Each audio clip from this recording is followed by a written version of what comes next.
Alright, picture this. Imagine if you could shrink yourself down smaller than a grain of sand, so tiny in fact that an ant would look like a skyscraper to you. That's basically the world where nanotechnology operates. But what is nanotechnology really? Okay, nano just means billionth, as in 1 nanometer is 1 billionth of a meter.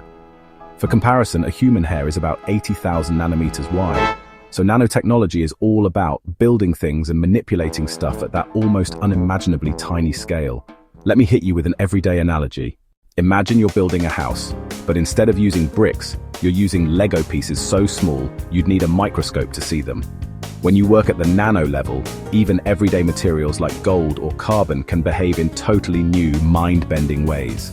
For example, gold isn't always gold at the nanoscale. It can actually turn red, purple, or even blue, depending on how tiny you make the particles.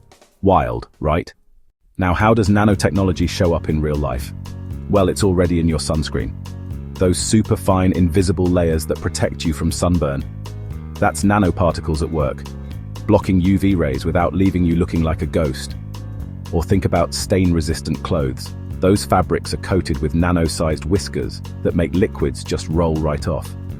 Even some tennis rackets and bike frames get a boost with carbon nanotubes, tiny super strong tubes, way tougher than steel but lighter than plastic.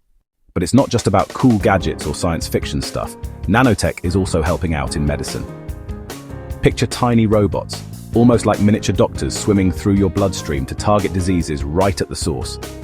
Scientists are working on smart drug delivery systems that drop medicine exactly where it's needed, meaning fewer side effects and faster healing. Of course, just like any powerful technology, nanotech comes with big questions about safety, ethics, and what happens if things go wrong. But for now, most of what's out there is carefully tested and regulated. So next time you use your phone, put on some sunscreen or spill coffee on your spill-proof shirt. Remember, there's a good chance the tiniest science on Earth is working behind the scenes.